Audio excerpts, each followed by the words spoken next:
Hare Krishna everyone, welcome back to Shravanam Diaries podcast. I'm your host Sulalita Devidasi and we're continuing to read Teachings of Lord Caitanya by His Divine Grace Srila A.C. Bhaktivedanta Swami Prabhupada. This is chapter 20. The goal of Vedanta study. Less intelligent persons who cannot understand this doctrine of byproducts cannot grasp how the cosmic manifestation and the living entity are simultaneously one with and different from the absolute truth.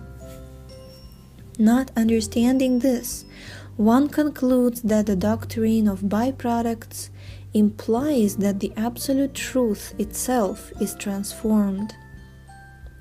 Unnecessarily fearing this, one then concludes that this cosmic manifestation and the living entity are false.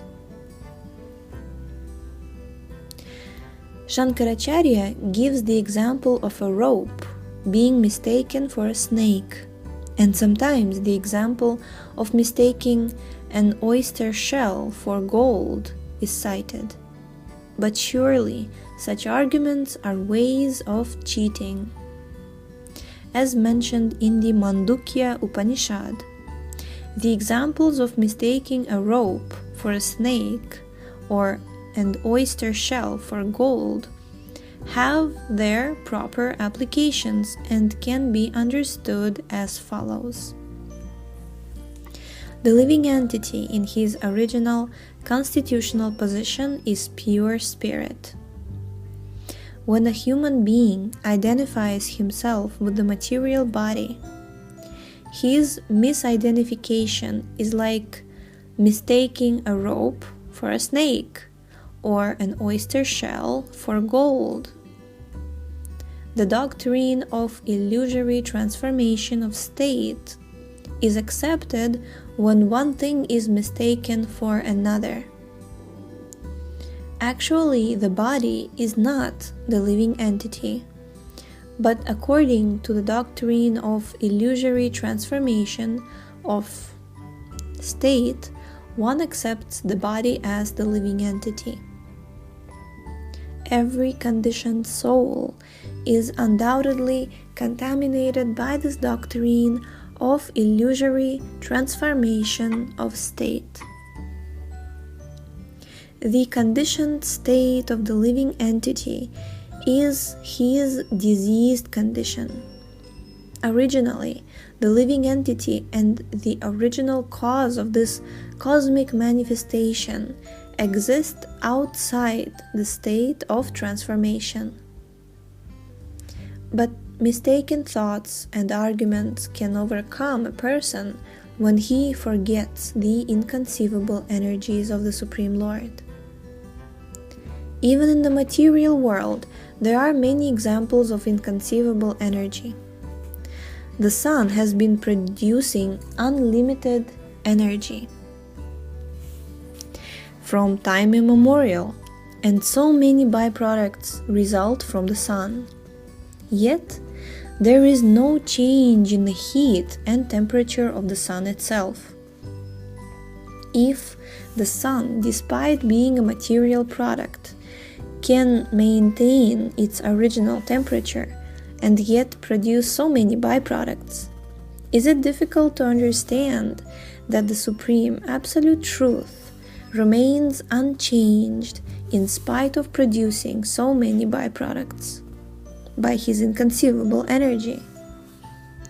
Thus, there is no question of transformation as far as the supreme absolute truth is concerned. In the Vedic literature, there is information of a material object called a touchstone, which simply by touch can transform iron into gold. The touchstone can produce an unlimited quantity of gold and yet remain unchanged. Only in a state of ignorance can one accept the Mayavada conclusion that this cosmic manifestation and the living entities are false or illusory. No sane man would attempt to impose ignorance and illusion upon the Supreme Absolute Truth, who is absolute in everything. There is no possibility of change, ignorance, or illusion in him. The Supreme Brahman, the Supreme Absolute Truth, is transcendental, completely different from all material conceptions and full of inconceivable potencies. The Shvetashvatara Upanishad confirms that the Supreme Absolute Personality of Godhead is full of inconceivable energies, and that no one else possesses such energies. It is only by misunderstanding the inconceivable energies of the Supreme that one may conclude that the Supreme Absolute Truth is impersonal. Such a deluded conclusion is experienced by a living being when he is in an acute stage of disease.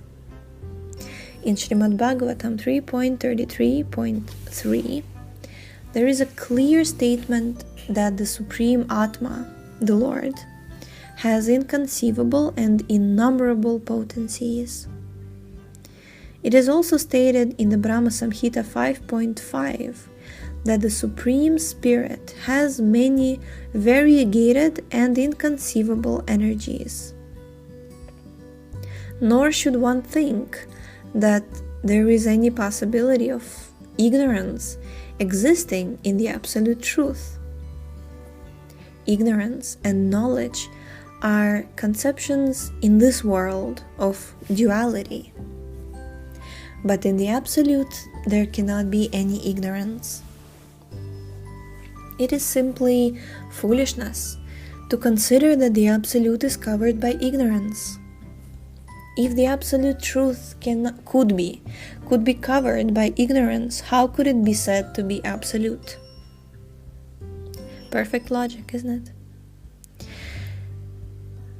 Perfect logic of the Supreme Lord.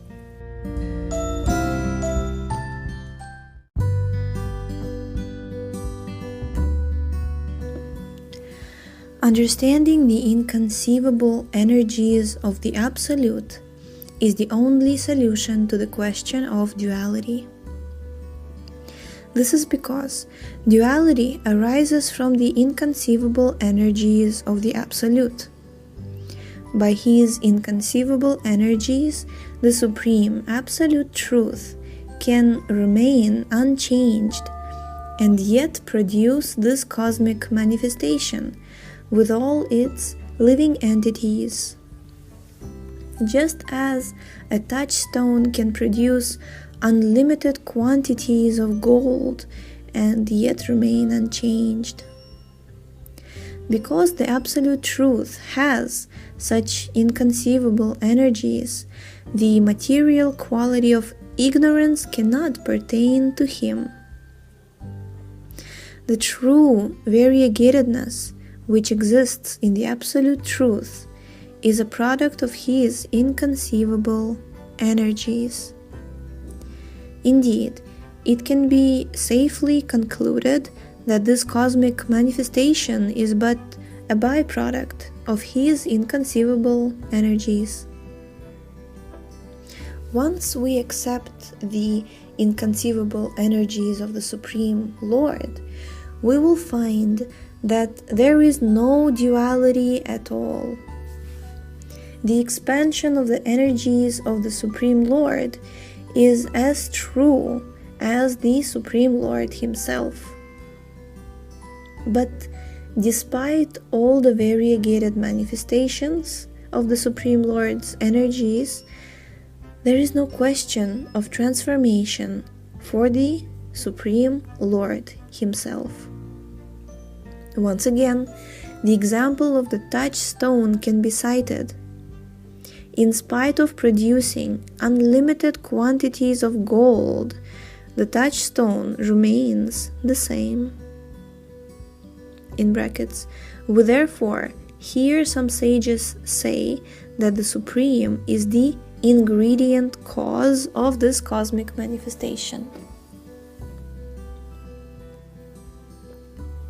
Also, the example of the rope and the snake is not irregular. When we accept a rope to be a snake, it is to be understood that we have experienced a snake previously. Otherwise, how can the rope be mistaken for a snake? Thus, the conception of a snake is not untrue or unreal in itself. It is the false identification that is untrue and unreal. When by mistake we consider the rope to be a snake, that is our ignorance. But the very idea of a snake is not in itself ignorance. Similarly, when we accept a mirage in the desert to be water, there is no question of water being a false concept, being a false concept. Water is a fact, but it is a mistake to think that there is water in the desert. Thus, the cosmic manifestation is not false, as Shankaracharya maintains. Actually, there is nothing false here. It is because of ignorance that the Mayavadis say that this world is false. The conclusion of the Vaishnava philosophy is that this cosmic manifestation is a byproduct of the inconceivable energies of the Supreme Lord. The principal word in the Vedas, pranava or Omkara, is the sound representation of the Supreme Lord. Therefore, Omkara should be considered the supreme sound. But Shankaracharya has falsely preached that the phrase Tattvam Asi is the supreme vibration. Omkara is the reservoir of all the energies of the Supreme Lord. Shankara is wrong in maintaining that Tattvam Asi is the supreme vibration of the Vedas, for Tattvam Asi is only a secondary vibration. Tattvam Asi suggests only a partial representation of the Vedas. In several verses of the Bhagavad Gita, 8.13, 9.17, 17.24, the Lord has given importance to Omkara. Similarly, Omkara is given importance in the Atharva Veda and the Mandukya Upanishad. In his Bhagavad Sandarbha, Srila Jiva Goswami has given great importance to Omkara. Quote, Omkara is the most confidential sound representation of the Supreme Lord. Unquote. The sound representation or name of the Lord, of the Supreme Lord, is as good as the Supreme Lord Himself.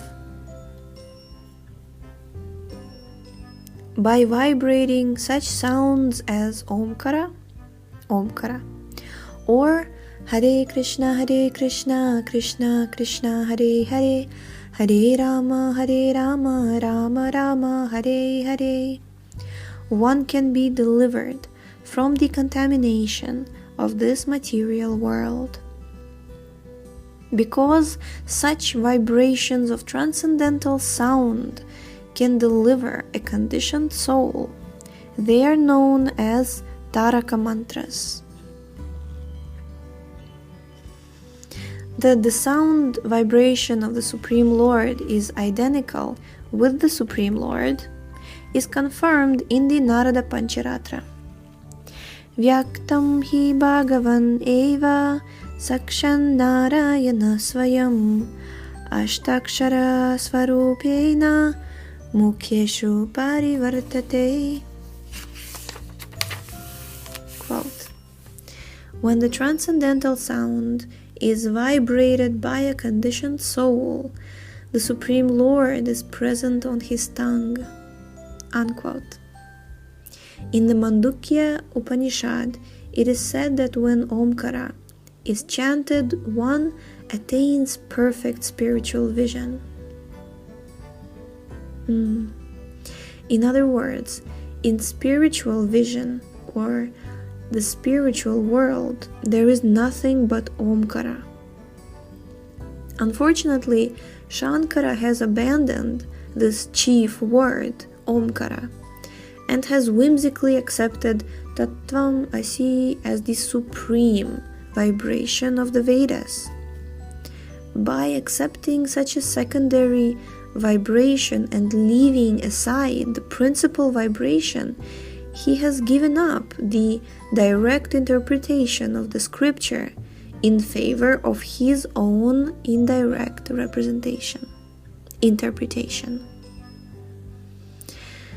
Shripad Shankaracharya has unceremoniously obscured the Krishna consciousness described in the Purusha Vedanta Sutra by manufacturing an indirect interpretation and abandoning the direct interpretation.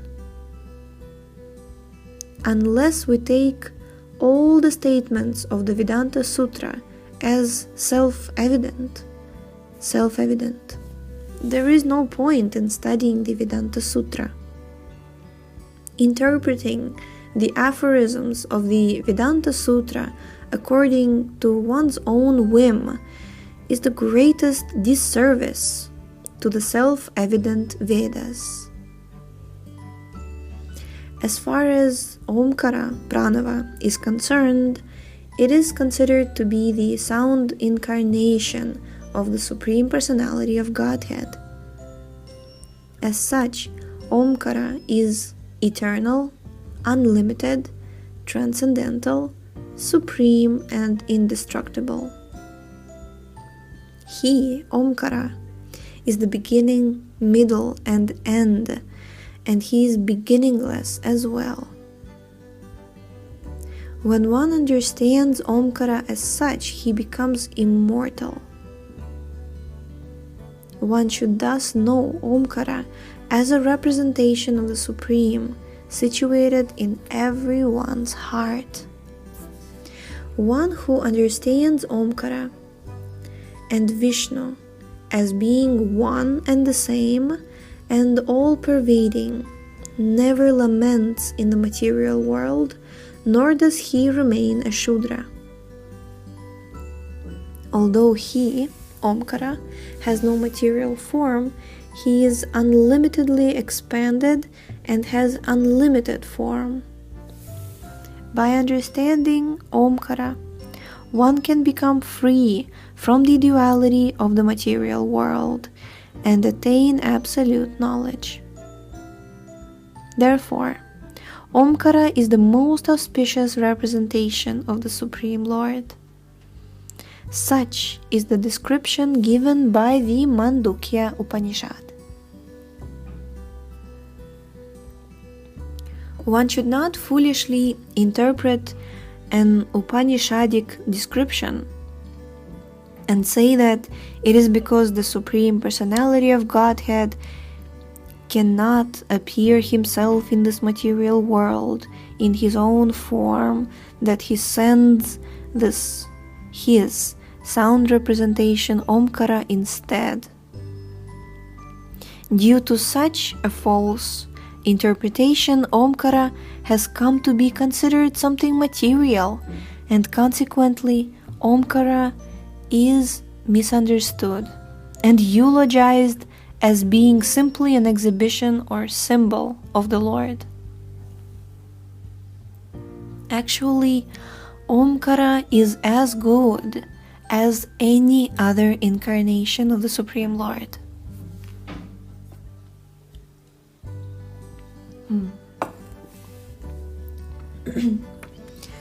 The Lord has innumerable incarnations. and Omkara is one of them, in the form of transcendental syllable. As Kṛṣṇa states in the Bhagavad Gita 9.17, quote, "Among vibrations I am the syllable Om," unquote. This means that Omkara is none different from Kṛṣṇa. Impersonalists, however, give more importance to Omkara than to the personality of Godhead, Kṛṣṇa. But the fact is that any representation, incarnation of the Supreme Lord is none different from Him.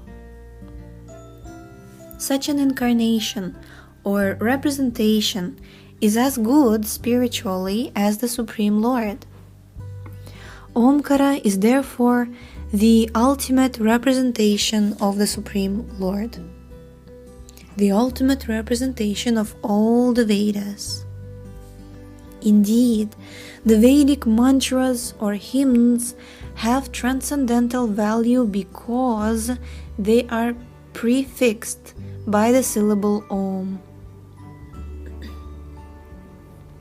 The Vaishnavas interpret Omkara, a combination of the letters A, U, and M, as follows. The letter A indicates Kṛṣṇa, the Supreme Personality of Godhead. The letter U indicates Srimati Radharani, Krishna's eternal consort. And the letter M indicates the living entity, the eternal servitor of the Lord. The eternal servitor of the Supreme Lord. Shankara has not given such importance to Omkara. But such importance is given in the Vedas, the Ramayana, the Puranas, and the Mahabharata, from beginning to end. Thus the glories of the Supreme Lord, the personality of Godhead, are declared. Jai, the Supreme Personality of Godhead, Ki Jai, Omkara Ki Jai. It's pronounced Aum. Aum. Hare Krishna. Jai. So now, after such a presentation of Lord Chaitanya, we have come to chapter number 21. The Mayavadi philosophers are converted. Haribo. Jai. So thank you so much for tuning in today. The link to this book is in the description. Please check out our website, shravanamdiaries.com. Read these books along with us and share them with all of your friends. And we shall see you next time. Hare Krishna. Dayal Nitai Chaitanya.